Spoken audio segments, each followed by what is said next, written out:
Leading us in worship. I hope that song means more to you at the end of this service than it did at the beginning, that God is always in the business of doing it again. You can go ahead and pick that up, yeah. No, I'm just messing with you.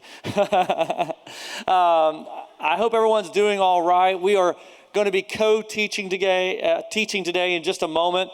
And we're going to be talking about perspectives and how it's all about perspective. And when you got married, if you didn't realize that you had two different perspectives coming into this relationship, then you were surprised at some juncture in the relationship.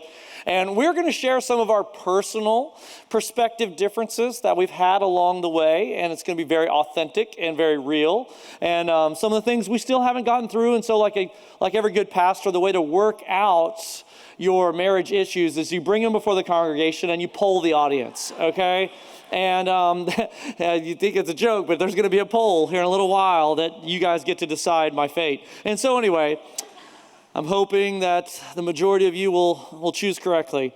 And so we are going to be talking about that perspective and three different four principles that God's going to give us so that we can get through all of the difficulties, because we realize that marriage is not a straight line. It's a roller coaster, all right? All relationships are roller coasters, and what we've tried to do is design this marriage series so that no matter if you're married or single, it applies to all of us, because all we're taking is principles out of God's word, and they apply to every relationship that we have. And we've had two brackets that we put around the entire series, and that is that God's word has to be final, right? God's word has to be final. That it's not a negotiable, it's not an option, it's not a perforated Bible where you get to tear out the pages that you don't like, that offend you, or that you're not obedient in, and so you just rip those. No, you don't. You got to take the whole counsel of the Bible, and that's what you have to follow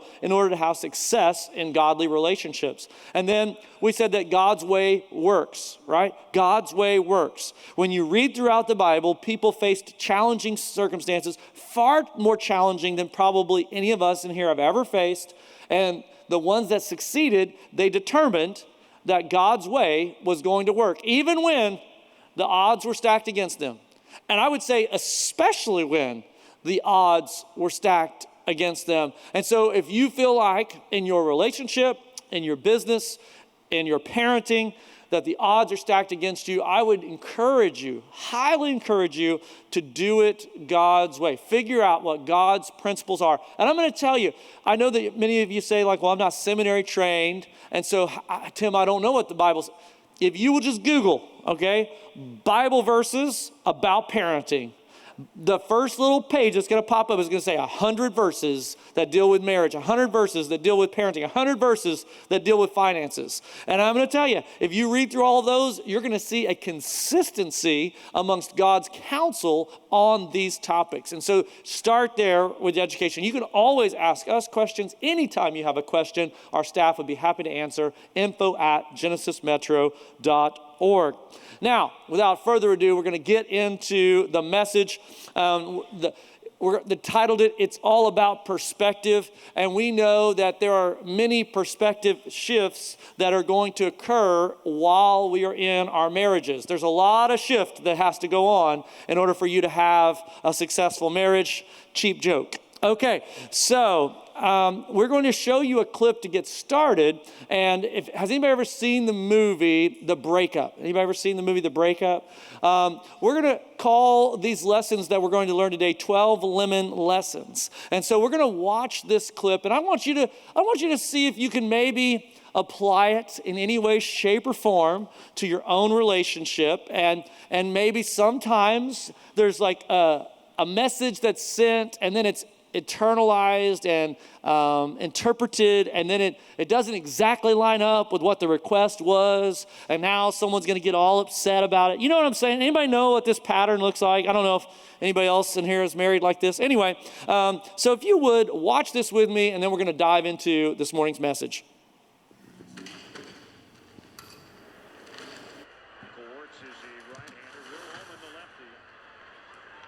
Gary? Yeah. Oh, come on, really? You got 3 lemons. What my baby wants, my baby gets. You know that. No, but I wanted 12. Baby wanted 12. Why would you want 12 lemons? Because I'm making a 12-lemon centerpiece. So no one's actually even eating them? They're show lemons? Yeah, they're just show lemons. Shown in the center of the table. Glad you find that amusing, but I cannot fill a vase with only 3 lemons. Well, can't you just use, like, maybe a drinking glass? I could use a You drinking... can have a smaller version of a centerpiece. I'm not gonna use a drinking glass for our centerpiece. You know what? I got an idea. Why don't we go ahead and scratch the centerpiece idea altogether? Because the chicken that burnt my mouth could maybe use a little bit of lemon on top of it. Guess what? Now we made a better meal versus something visually nice to look at. What's happening here? What are you doing? What are you doing? I had such a long day on the bus. I need a little bit of downtime. My feet are killing me. Come on, my feet are killing me exhausted. too. I worked all day. Went to the market. I cleaned this entire condo, and then I've been cooking for the last 3 hours. Come on, help set the table. Sweetheart, What? you've done such a great job already. Don't you want to finish it yourself and have that personal power, that accomplishment? Set the table. Listen to me. Do you think that when Michelangelo, right, was painting the 16th chapel, that he said, hey guys, you know, I did pretty good on the first 15 chapels, but why don't you help me design this one? And maybe you could help me, give me a brush, and you guys can grab brushes and we can all make a great chapel. No, he didn't. And you want to know what the results were? A masterpiece. Okay. It's the Sistine Chapel, not the 16th. And I bet when Michelangelo asked for 12 brushes, they didn't bring him 3. Yeah, okay. All the talking is really starting to drain me, and now I'm gonna have to watch the highlights later to see what I missed here. Where did it go wrong for Gary, babe? Oh, he messed up when he didn't listen to 12 lemons. 12 lemons, though. Why did she need He 12? doesn't need to ask that question. That's not the point. Am I right, ladies? It's 12 lemons. You don't ask why you need 12. Guys, You just did get 12. anybody, though, feel the, like, so they're show lemons? Like, Yeah, nobody else no. is going to actually eat the lemons? Has anybody else ever had this feeling at your house? Anybody? Okay, maybe I'm the only one. We got a very educated, thank you, Bradbury. Yes. Well, you know, it's just interesting when we dissect it that obviously he wanted to do the right thing. He went to the store. He heard lemons. No, he heard lemons. Yeah. He didn't listen. Well, okay, but he got lemons. He was Yeah. trying to do the right. He's like, Why are "What you trying to baby? defend What my Gary? baby wants, my baby gets." And so he delivers the lemons, and then obviously he did not pay attention to the expectations.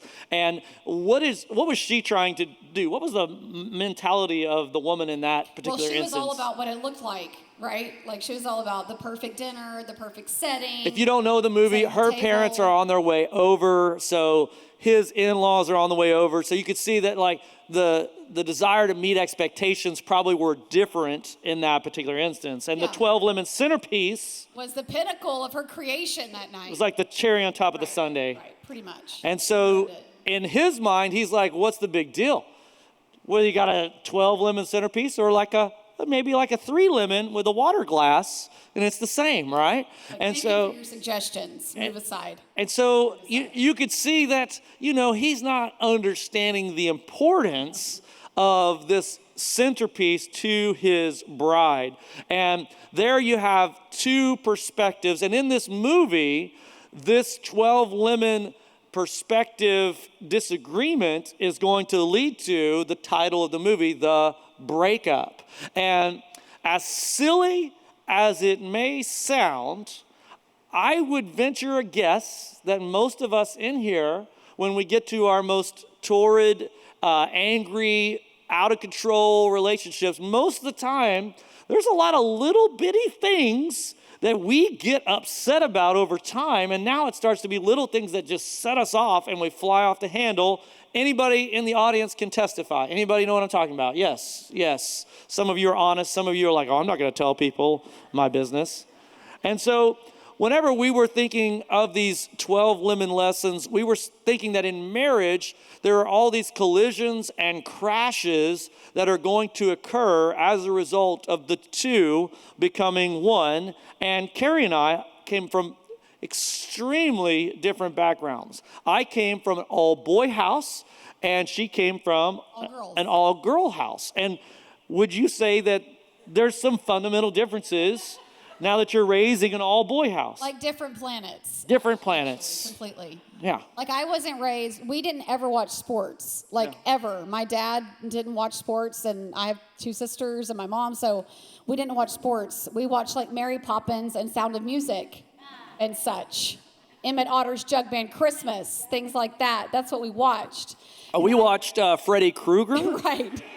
And I'm like, oh, you watched that? You were allowed to watch that? We weren't a Christian house. Oh, man. It was, way different. And now having raised 3 boys, I'm a boy mom through and through. But, that was a little kick in the tail, I tell you.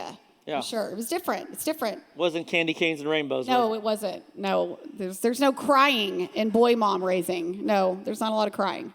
A lot of softness. So other than male and female relationships, personalities. Yeah, personality types play a big part in collisions that we might have at home. Has anybody noticed that if your personalities are in, opposition, they might not blend very well? Has anyone struggled with that? We haven't, certainly not. Well, imagine that you're an expressive personality, Right. okay? Super expressive. All my expressors in here that like to tell the story big and We're all loud. gonna raise our hands because we're expressive. Yeah. I mean, let's get into it. All my party Yeah. people. Who are the party people in the house? Raise your hand. All right. You know who you are. Carrie is of that ilk, okay? So she's a party person. So like when I come home and you're going to tell a story, how's that going to look? I mean, yeah, I'm using my arms and my hands and all the loudness and I like inflection, like I'm performing every time I tell one story. And he's like, I can tell that he's checked out. Sometimes he starts staring at other things in the room. I'm like, hey, I'm telling you a story. And he's like, can you get there faster? That was 20 minutes ago when we started this. If you just went and had a great pizza at 811, how would you describe that? It was the best pizza I've ever had in my life. And you know what Tim says? It can't be that good. That's my personality. That's my personality. Which one is the best one? If I come in and share a story, it's going to be, I have this little trick, a little game I try to play, and you raise your hand if you can relate to this. If I took my whole day, like an 8-hour, 10-hour day of talking with people and meeting and doing all the things, I try to condense it down into 3 sentences. And someone asked me how my day went. If I could get it into 3 sentences. Anybody else play that game? Like, I love that. I love that. It's like, it's so easy, And of course, my wife is going to be like, are you going to elaborate on that? I was like, what? How did that thing go? He's like, good. That was it. I'm like, what? We've been praying about that for 3 weeks. That's the summary. That's all you got? And so that's where perspective, and she wants me to react on her level of storytelling. I remember when we first, right? Hang on, I'm interrupting. See? Okay, yes. I have something to say. I'm sure it'll happen many Case times. in point. We're gonna have to talk about this moment later, probably. But I remember being at the movies with you and like looking down, like you're laughing. You're at a comedy and we're laughing. Like we went to see Dumb and Dumber in the theater. Y'all remember that? And then maybe Black Sheep, Dumb and Dumber 2, basically. And I remember just laughing. And I'm looking over at Tim, and I know he thinks it's really funny. That's like his favorite kind of movies. But he's just sitting there staring. I'm like, never mind. And then I feel dumb, like, it's not funny. But I know he thinks it's funny. So I had to learn through the years, like, if he laughs out loud, it is like hysterical, like way high. If he doesn't laugh at all, he still thought it was funny, but he just, okay. It wasn't worthy of a laugh out loud. Is anybody else like that? You don't laugh out loud? You're not a laugh out loud person? You have to earn the laugh. See, yeah. I want to laugh every time. Yeah. Every time. Carrie also is a person who talks to the movies. Does anybody go to the movies? People don't like to go to the movies with me. Carrie has been shushed several times. I have. At the public theater when it used to be open to everyone. People were like, in the old days when we used to go to ma'am? movies. Ma'am, can you stop it? I'm like, I'm having a moment. She's like, you shut up. I paid for this movie. I'm like, that's a large man that you're talking to. Well, now, yes. During Avengers Endgame, I cried like I was at a funeral like 3 different times in that movie. And the boys were like, what is wrong with her? Having a meltdown. We'll get to the emotions later in the sermon. But the third area, so we got personalities that are different. Just like if you're a loud or a domineering person and you're married to a quiet person who's more passive, sometimes those people think that because the other person isn't talking that they're winning.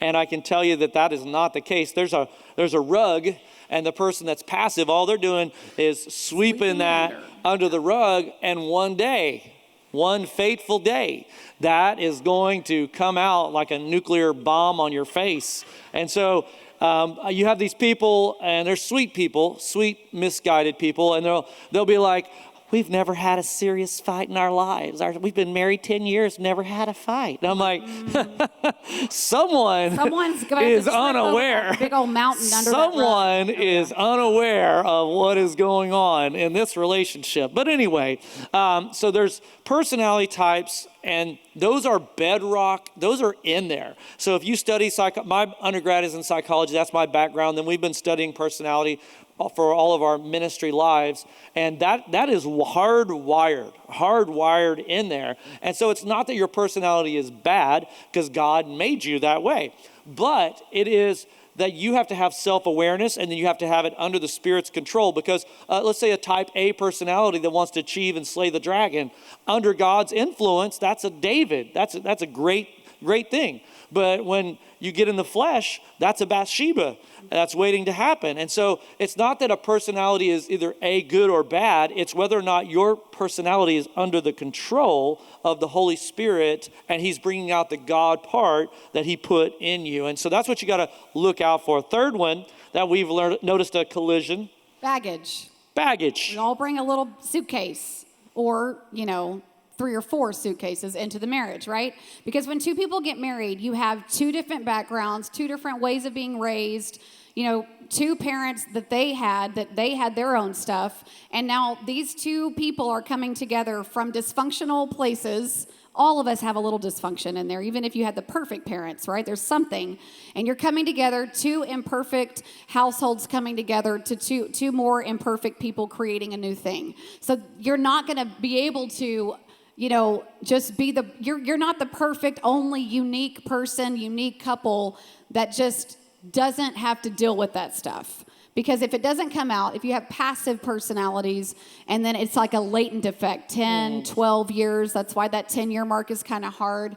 If you're both really strong personalities, both of us are strong personalities in our different ways, you're going to collide right away. You're going to start in on that.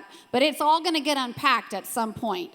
And I think that we sometimes want to gloss over those things because it's just too hard to deal with, right? There's some serious issues that are in there too. So I think a rule of thumb is that if you have hurtful things that have happened in your past that you are not healed from and that you are not healthy from, then when you say to yourself, well, that was in my past, I've moved on, I can tell you with great precision that if you did not unpack that, get healed from it, and now are healthy about it, it will start to taint, it'll start to affect the picture, the lens through which you're looking at all of these other relationships. And so you got to really ask yourself, do you want to do the homework now, or do you want to suffer for the consequences for the rest of your life? And maybe indirectly, even though you don't mean to,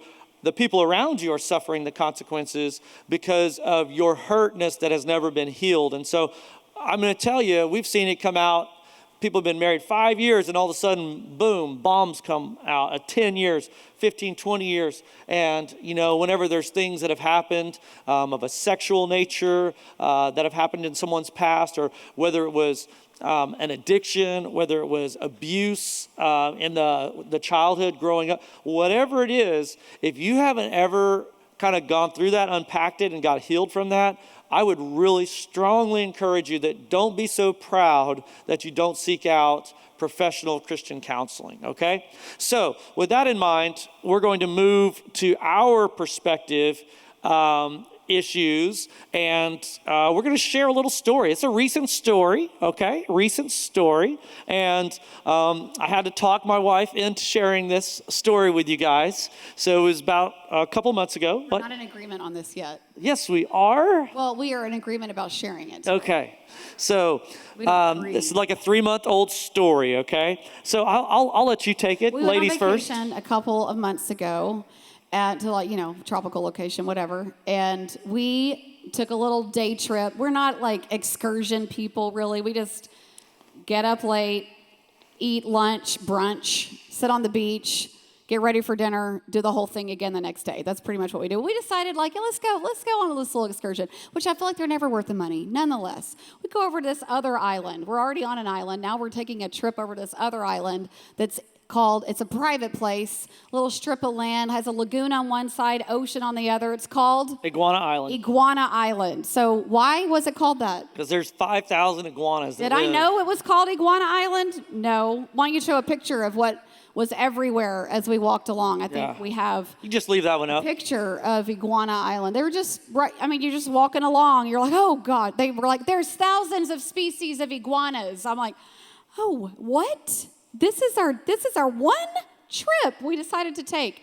Fine, it's fine. Okay. So you have to walk from the lagoon side through the middle of this like long aisle, basically. Like we pull up on the lagoon side. You're supposed to walk through the middle of the island, which is real jungly, and get to the Atlantic side, right, where the waves are like violently rolling in. And that's the trip. That's it. Just walk around, right? When she says jungly, It was a jungle, like the Amazon rainforest, It right in was the middle that you had to walk a through. sand path. With iguanas running everywhere. And you have flip-flops on. You don't have like hiking boots that you're trekking through this. Is anybody feeling me? We were on the sand the whole time. It was not sand. It was like pine needles and brush and such. We had to like get under trees and move limbs out of the way. And I'm just like following was a behind path. the group, trying to like just ignore the fact that there's iguanas running everywhere. Oh, Lord. So we got to the other side. So we get to the other side. About 2-minute walk to the other side. It was more than 2 minutes. No, it wasn't. So we get to the Atlantic side. I didn't have a machete hacking through the rainforest. We haven't even gotten to the disagreement yet. You understand? I'm like, oh, this vacation. I'm so grateful. I'm grateful to be here. I just kept saying that. I'm so grateful to be here. Oh my gosh. So we get over to the Atlantic side, and now we're like, we should put sunscreen on. We put sunscreen on, because it's February. Nobody has a tan. We're just gonna get burned up at the equator. So I'm like, oh, there's this long strip of beach. I want to get a workout in. I want to like turn on my little thing and like get my heart rate up because I've been laying on a beach for 3 days. So in my mind, I'm gonna do a power walk up and down this beach, right? And like play worship music and watch the waves roll in and think about the greatness of God. That was my idea with my husband. This beautiful, beautiful moment. And we start walking. Now, Tim is 3 weeks out, 2.5 weeks past gallbladder surgery. So he doesn't want to walk a lot. He's like, I'm like, if you grab your ribs one more time, I think I need to take a break. I'm like, okay, let's take a break. We're taking a break. Great. Okay. Okay. I was fine. oozing out of my stitches. Oozing. Who's exaggerating now? You were oozing. So we get down this little strip of land, and he's like, hey, we can cut over right here. But there's a massive sign there that says, please do not pass through these woods, basically. Like the iguana eggs are settling under the sand. You might disrupt them. Please don't touch anything. Don't be touching stuff. Don't feed the iguanas. Don't. As this whole sign. I'm like, but there's a sign here that says we can't go through here. He's like, it doesn't say we can't go through here. It says be mindful of things. I'm ready to go back. So he's basically wanting to take a shortcut back to get back on the boat and just chill until the group is ready to go. And I'm like, well, I'm not done with my power walk. I want to keep walking and enjoy the waves and think about God's greatness. Come on. And I like then, the way you put the Jesus on it. I did. You like that? I was playing worship music. I was like, oh, I don't know. You see the ocean, you think about the bigness of God, right? Yeah. You never felt so small. So, the next thing I know, he's gone. He's left. into the thick brush that is more jungly and thick than what we walked through at the end, the other end, right? So now this is thicker. It's like more than I care to explore. So like personally, I was like, no, I'm not.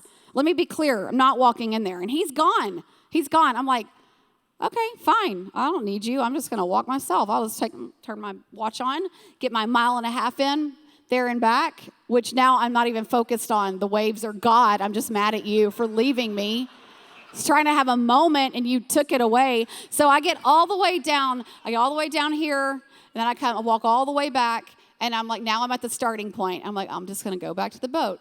Well, now I can't find the pathway that we came in on. I can't find it. It's like, because it's such heavy brush and jungle situation, I cannot find the right path. And I'm like, I'm basically having to choose this jungle path or like, just there's nothing. There's no path. There's no clear way to get through this wood.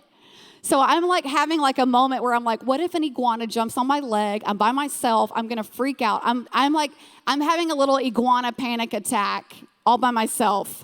And then I see this couple, this older couple, they're like walking through. I'm like, oh, let me just like, right when you don't know where to go, follow somebody that looks like they know what they're doing. So I get behind them and I'm like trying to run up because I don't want to be by myself in a moment that I'm afraid of. Is anybody else like that? I feel comfort in knowing there's another human that if I scream, they could save me, rescue me from the iguana situation.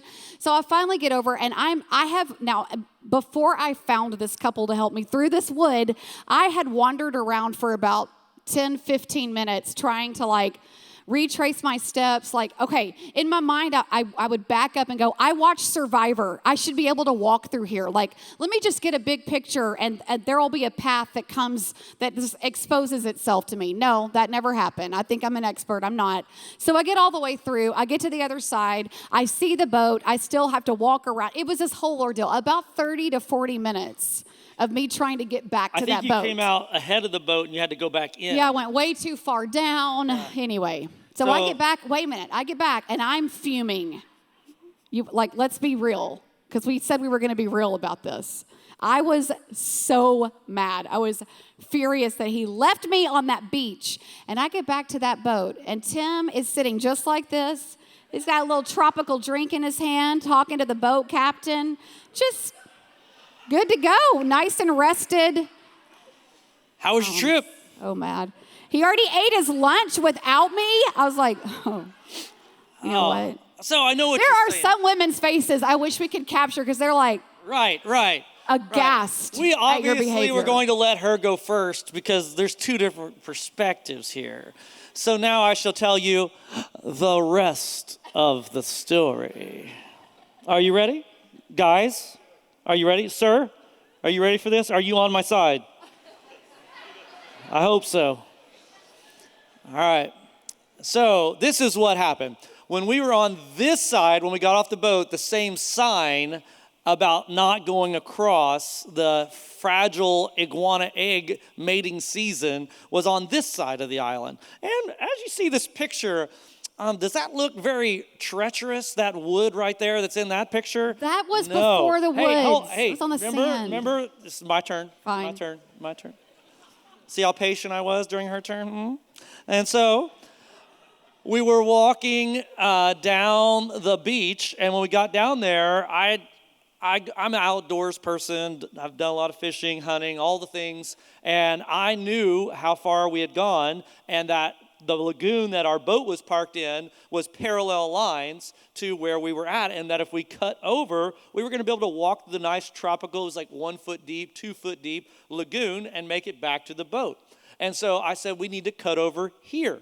And so we read through the sign, and she's like, I don't know, that sign is saying that we can't go there. I said, well, let me check, because there was all kinds of little sand paths right there. And so I started walking over on the sand path, and I could see hundreds of footsteps all going in the same direction. And I say to my wife, hey, there's a path here. This is going to go through. There's footsteps. I'm a tracker. I'm a professional tracker is what I am now. I'm like Chuck Norris tracker.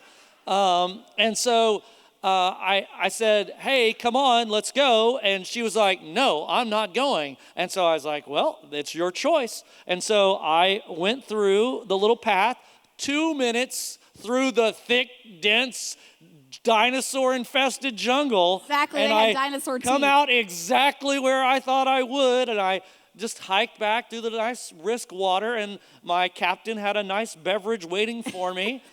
And I knew as I was waiting and longer it went that she in all probability was lost at this juncture. And so But you were really working to remedy that, sitting there enjoying your afternoon. there was nothing I could do to solve it at this my point. gosh. So the question that begs to be asked is, should she have followed me?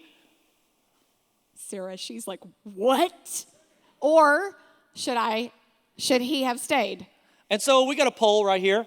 You get to vote. So if you and want to settle get your this matter phone once out, and you can just right now. get your phone and click that. Should I have stayed? I mean, should Tim have stayed with me, or should I have followed him? There Yes. you go. It's Everybody clear gets a chance. To me, she should have followed. If she would have followed, she wouldn't have got lost, right? Oh my gosh, you need to stop talking. Is I told him, everybody- I don't think you should tell this story. You're not going to look good. I'm just saying. It ain't going to be good for you. If someone has a choice and they don't make it, Stop. are you responsible for that choice? Yeah, you can say Let's that to you think too. this through. I love it. Yes. Right. In this case, there you. were other options. but People are now counseling us from the audience. if you can offer your I counseling think- services, I please think send there us were your phone other number. options. So clearly, I could have stayed. Or I could have followed. Thank you. Thank you. Thank you. Now, to move on from this perilous story, I want you to think about it like this. From my perspective, I gave a choice, and she could have followed the choice, and she was strong-willed, which she is. And, and I'm surprised in this day and age of feminism that you guys are so quick Oh, to my be like, God. oh, you left her. She's a fragile flower. What I am happened to not a I'm a fragile flower. woman. I can do anything. Oh, come on. I can, except Come on. for iguanas Come are on. involved. Guys, back me up. Back me up. No iguanas. Thank you. You are going to get in Thank trouble. you. Oh, my gosh. Thank you. I thought we were in the 2020s. I didn't think we were in the 1600s. Okay, let's get back to the script. What was the point of this story? The point of the story was Wow, he's all worked up. He's about to ooze out his strips again. that we are going to have different perspectives. Now, early on in our marriage, that would have ruined the day. Yeah. It might have ruined the week. It might have ruined a month, all right? Mm-hmm. There might have been things thrown. Carrie has thrown a I cheeseburger. have been known to throw things She's in my thrown younger years. Multiple objects. I threw cups of milk Thank at him God when the kids were she little. is not accurate. Cheeseburgers. She has never hit me yet, but she tries. You can dodge a ball, you can dodge a wrench. And so, anyway, the point is that what we want to try to help you with now the serious part of the sermon, is that trying to cut the curve. So you're not going to go through marriage without problems. It's a roller coaster. You're going to go up to the mountaintops and you're going to celebrate on the mountaintop, but you're going to go down in the valley and you're going to have to grow in the valley. So we're not going to ignore the fact that there's going to be conflict, but what we want to teach you is 4 simple concepts that we think can help you cut the curve. Because we had a long boat ride back. Yes, we And had obviously, a nice hour-long in my mind, boat ride I was back. blaming her. And obviously, in her mind. I'm blaming you. And the truth is, from my perspective, I could see that I was right. From her perspective, she could see that she was right. And whenever you're in the midst of the conflict, you're usually never trying to figure out how you're wrong and how you could have done it differently. Right. And you're not shifting your perspective. And so that night, we went back to the room. Yeah, and we got ready for showered. dinner. We watched the sunset. We had a great dinner with our friends that we were on vacation with. And then we went back up to our room. Oh, gosh. And we watched Netflix, and the two became one. And so what I'm trying to say is, That's next week. Leave me out of that. Leave me what out I'm of that. trying to say is, don't let it linger. Yeah. Point number one. Well, yeah. Don't let it linger. Is 12 lemons worth your relationship? Because what do you do next? What do you do next after that? You can either sit in it. That's the thing that we've learned. We've been married 24 years. We just passed 24 years, which is crazy, right? It went by so fast. But 24 years, I think, teaches you to mellow out just a little bit. Just like he said, in our earlier years, this would have probably ruined the rest of our vacation. We would have had a hard time working through that. But one of the things we've learned is we can't linger in our offenses because sometimes both are right and both are wrong. Both have a point. Is it possible that there's not always one clear winner of every argument? And so we did. We were able to work through that and talk through it enough that we were laughing and giggling about it later, at how like we're so opposite in our perspectives. And we had a great night and we had a great week. Because what we've seen that we also made this mistake. I would say more me. I'm more of the quick to anger one in our marriage, but we've seen it so many times that there's a cycle that takes place where you get into in a situation where either your personalities are disagreeing, like we're describing, or maybe a larger offense has occurred. Something has happened that's caused a wedge in your marriage, and anger can lead to frustration. Frustration will lead to bitterness. Bitterness leads to grudges, and grudges lead to graveyards in your marriage. And so that's a cycle that we've seen that is common. That's a trip up for a lot of people. Look at this verse with us real quick. Genesis 4:7. Cain is upset with God, and he's going to take it out on his brother. And I want you to see how in relationships, what happens when you let it linger? It says, if you do well, God is speaking to Cain, will you not be accepted? And if you do not do well, sin is crouching out the door. Its desire is contrary to you, but you must rule over it. Whenever we have those disagreements, whenever our perspectives, our personalities, male, female, whatever it is, the baggage, whatever's bringing the conflict into the relationship, you have to ask yourself, are you going to let that linger? Are you going to keep on letting the fact that the trash didn't get taken out on time, or the person is perpetually late, or the bill didn't get paid, or the person talked, they didn't meet you where your emotions were. They just talked in a factual way versus, sharing your emotion in the moment. Are you going to let that continue to linger in the relationship? Because the Bible says here that Cain was all up in his emotions, and as a result, God was trying to get him to get talked down off the ledge and saying, hey, if you don't get control over this, it's going to lead to bad places. Same thing in a marriage. If we think that we have freedom to express whatever emotion we want or sit in any emotion that we want, then that's going to lead to graveyards. I bet you can think of relationships that you don't have anymore where someone lingered in an offense. And when you really think back upon it, you ask yourself, was that really worth that level of response? Was that worth losing a relationship over? And so, good advice. Number one, don't let it linger. Number two is decide your desired destination. So what do you do next? Don't let it linger, and decide where you want to end up. What's your desired destination? Where do you want to land? So where this behavior, this thing that I'm sitting in, where is this really going to take us? What path are we on? There's a great verse in Galatians 5:22 and 23. It's really familiar. We have little kids songs about it, about the fruits of the Spirit. And the fruits of the Spirit is the evidence that God is at work in your life, that God's Spirit is working. And it's, the things you've heard: love, joy, peace, patience, gentleness, kindness, goodness, faithfulness, self-control. And it's like you should have unlimited supply of these things if you're walking with God. So when we're thinking about where we want to be and end up, like, is my reaction to this going to take us to a place of love? Is my reaction going to take us to a place of patience and faithfulness and kindness in my marriage? Am I exhibiting that? Are my kids seeing that behavior in me? Because we're all going to have seasons of life where we're affected by life itself. Like when you're first married, when you're first getting to know each other, well, that's hard stuff. When you're first living together and you're figuring that out, and it's like all the inhibitions are gone and you see the raw and the real every day, day in and day out. You bring kids and pregnancy into that, or trying to get pregnant and those journeys. You bring in loss. You bring in new jobs, new career, your 40s.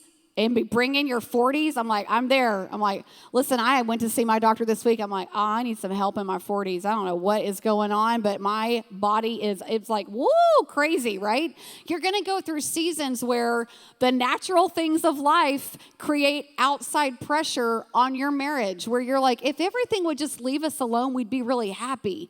But life is going to happen. So we have to figure out we're not going to live a marriage or live a life that's void of conflict ever. We have to decide where we're going. So when you're in the midst of this conflict, before you say something else, and I know that sometimes we're fly off the handle people, and I don't know if any of you are fly off the handle people, but I've rarely seen a fly off the handle that leads to progress in the resolve of the situation. And so one of the things that you can mature in is that this gives you a list, okay? And so one of the things that we try to do when we're in the midst of a conflict is we ask ourselves, before I give my critique of the situation, which one of these am I aiming at, right? Because when I can't fly off the handle and have self-control. Does everybody see that? Right? Like you can't be trying to pound somebody in the ground and be aiming at gentleness. You can't walk around the next day with a scowl. Does anybody know the professional scowlers? Like every week they come in just angry. It's like, is your face aiming at joy? Because you need to tell your face that it doesn't look like you're aiming at joy in your life. And so I think this is a good litmus test, because we can't cover all of the things in one sermon today. So we're trying to give you tools that you could apply to any given situation. So if you just take this list, put it on your bathroom wall, put it in your phone, and then whenever conflict starts to arise, as a Christian, especially in your marriage, you can ask yourself which of these you're aiming at. And if you can't find a way that what you're getting ready to say is aiming at one of those, what would that be? What would that be an indicator? That'd be an indicator that you probably should not say that. You should probably not do that. Yeah, because it's really a difference of, if you've asked them, like, let's just take a household thing. Like if you've asked them to put their clothes away for 20 years, not that we would ever have that argument, but they don't put their clothes away. I mean, and then, you come in and you have a choice. It could be the guy or the girl. If I say this is be the 5th time I've said it today or this week, that becomes nagging. The Bible is clear about what nagging does in your house. It says nagging is like a dripping faucet that you hear but you can't turn off. That's what it says. It also says, you might just as well live on the rooftop of your house than live in a house with a nagging woman or man, just saying. It says woman, though. I know, woman or man. So I think those are the situations. It's the little things. To me, it's a whole bunch of 12 lemon moments that lead to a breakup, that lead to a graveyard. But it's in those moments that you also are responsible to ask yourself and regulate what's coming out of your mouth, your reaction. Maybe the behavior does need to be corrected. You're valid. You have a point. But maybe it doesn't need to be corrected the way you normally correct it. Maybe God has another way, because you have a choice to make there. And it's those little moments where, if we're the ones that need to change a behavior, if it's me, if I need to change it, then I need to work on that. If it's me, if I need to work on my reaction, then I have a responsibility in that too. So that's the thing, is that's what we're saying with the desired destination. If we're both aiming at the same target and we know where we want to end up, we're going to end up there. Yeah, and you're going to end up together because Right. You're aiming at the same thing. Thirdly, money matters. In all relationships, money matters. Always come out. In Amos chapter 3, verse 3, it says, "Can two walk together unless they are agreed?"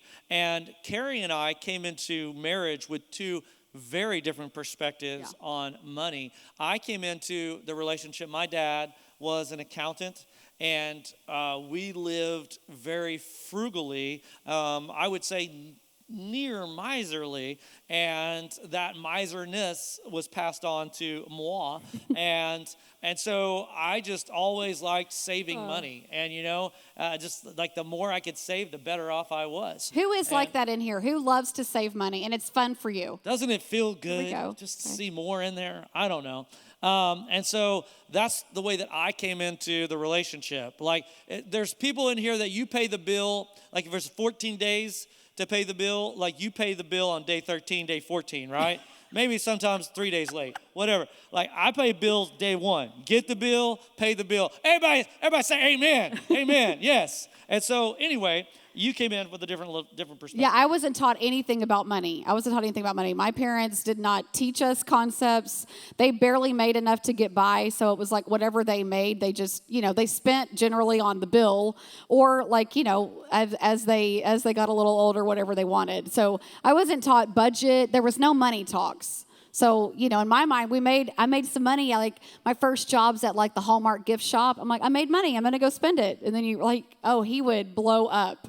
I remember some certain instances. Yeah. She wasn't like dropping thousands of dollars on a car or something. But I might go buy 4 frames. She might go buy 4 frames. Maybe I want a new picture frame. And in my frame. mind, I'm like, if I had my perfect house, there'd be nothing on the walls because that's all extra. You don't need frames. You don't need any of that. You don't frames just wasting on the wall. money. Right now, we got this experiment running. So right now, I decided of all years, I'm keeping my tree up this year. All year, we have had a Valentine's tree.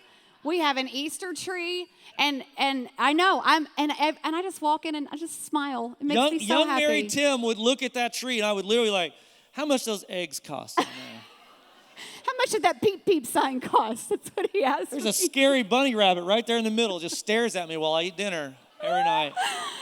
It just brings me joy. But we've come so far. Now you just love it. Jordan, our oldest, who is up here, he walked in the other day. I'm like, you need to shut your little mouth. I haven't even processed this with him yet, so he's hearing me for the first time. He's like, how much did that tree cost you, Dad? I was like, shut up, you little brat. My boy. My boy. Shh.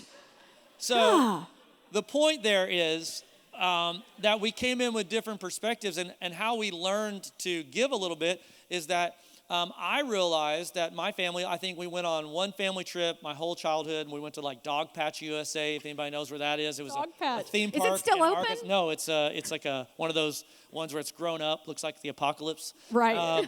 But anyway, because it wasn't a value in my family. And so what I learned was we were going to invest in making memories. Now, had I stayed the miser that I was, my children wouldn't have had the experiences that they've had. And I've seen it to where when they talk about the fond memories of their childhood, they talk about the trips that we've taken together as a family and the memories that we've made. Now, if she kept on the path that she was on, she would have spent the money on frames. We wouldn't have those. And we wouldn't have had enough money to go on vacation. Yeah. And so there's a balance of, she used to always say to me, why don't you lighten up? And I started saying to her, why don't you tighten up? And so I'm just giving you one-liners, guys. This is the way. And so anyway. This is the way. But one thing that we did have in common about money that I think was the baseline is that we agreed about where God was in our money. And I'm going to encourage you when it comes to money matters is that Jesus said, no man can love 2 masters. For he'll love the one, he'll hate the other, he'll despise the one, he'll cling to the other. And he's talking about the difference between loving God and loving money or the things of this world. And we both agreed that God was going to come first in our finances. And so though we might have had some disagreement on allocation of money beyond what was given to God, that was something that we were in agreement on. And I think that the fact that we've lived under the blessing of God is a direct attribution to saying we're going to tithe. Every dollar that Tim and Carrie Bourne have ever made, we've tithed 10%. And almost every year of our marriage, we've given more than 10%. And I can tell you that we've never been rich, but God has always supplied what we needed. And I want to encourage you that you should put the umbrella, if God is saying, Jesus is saying, you're going to be pulled between these two worlds. Are you going to love money or are you going to love God? Because when you love God, it comes at the sacrifice of some of your money. And so your heart has to get right with God on that in order for you to be underneath the umbrella of his blessing. And last and final point. Love above all else. Everything has to be coated in love. There's a great set of verses in 1 Corinthians 13, and we're just going to, put a little bit of it up there, just the end of it, that says love bears all things, believes all things, hopes all things, endures all things. So on the days when you're feeling like, man, we could not be further apart, there's a wedge, there's distance, there's tension, we can feel it, we're walking in it, nothing's resolved. You have to remember this verse. You know what? I mean, in fact, let's find a frame at Hobby Lobby. Let's put it in the kitchen. Let's do so it. we can all see it. Seriously, there's something about the reminder. If you don't want to go do that, write it on a sticky note, put it on your mirror. That am I bearing up under the pressure that's in my marriage? Am I hoping for better things? Am I believing that God can do it? Am I committed to the endurance that it's going to take to have a successful marriage and a successful life? That's really what this verse tells us. And remember, that's saying that love is a choice, right? Yeah. Because our society has taught us a falsehood that you have to feel it every day. Yeah. And then people, I'm telling you, if I've counseled 200 couples in 20 years, I don't know what it would be. It's a lot. Whenever things start to go bad, they say, I don't feel what I used to feel. Yes. And therefore, because I don't feel the way that I used to feel, I need to start looking for a new deal. And so I think that is a false logic, because let's look at the example. The ultimate example is obviously Jesus. Did he love you when you were lovable? Because if he loved you when you were lovable, that means that you weren't a sinner, that you were pristine, you were pure, right? No. The Bible says that he loved us while we were yet sinners. So he had to commit. It wasn't this bipartisan, he's going to get something out of this relationship, that he needs something from you, and therefore he's going to love you to get something. Because whenever we say, I don't feel it anymore, we're ultimately saying that love is an instinct. And then that makes us no different than animals. And so as an animal, I instinctually love that rabbit today, and then I might love that rabbit tomorrow, and then that rabbit the next day. That's an instinctual type of love. They're not going beyond into the emotional realm of choice. What makes humans distinct is that we can choose to give our hearts away. We can choose to love someone even when they're acting unlovable. Right. And the type of love that you need to make marriage last is the type of love that Christ had for the church. And that's the example that we gave last week in Ephesians chapter 5. Husbands, love your wife the way that Christ loved the church. The church, if you read all the Gospels, messed up all the time. I mean, Jesus came home to like a mess every day, okay? And he was always saying, you should have followed. You should have stayed. Okay, anyway.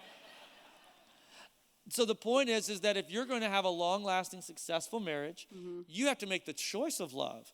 And what will happen is your feelings will obey your choices. Right. And so when you start making the choice to love, you'll find the feelings can come back. The feelings can be renewed. And so that's our advice to you today. A happily ever after, which every little girl wants, happily ever after. But happily ever after comes through great sacrifice.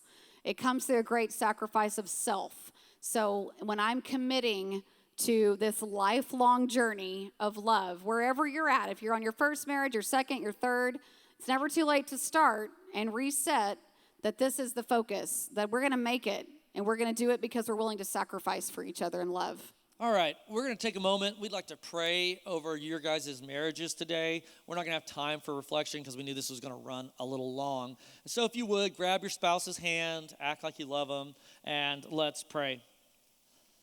God, we want to come before you and ask you to bless every covenant relationship that's in here, every marriage, God, that you have put together where the two have become one, have committed to each other sacred vows, God, saying for better or worse, for all ways, that I'm sharing my destiny, I'm sharing my things, I'm sharing my emotions, I'm sharing my bed, only with this person for the rest of my life. God, we ask that they would look at these verses today and that they would be agreed on their destination. They would be agreed on the spirits or the fruits of the Spirit that their relationship needs. God, that they would be agreed on their finances, and that they would choose love even when our feelings are beginning to fray. And God, we ask these things in your name. And the church said, amen. All right. Cue the music. We have a couple of announcements. I know everybody wanted to get up because we got up. You got to wait for the announcements.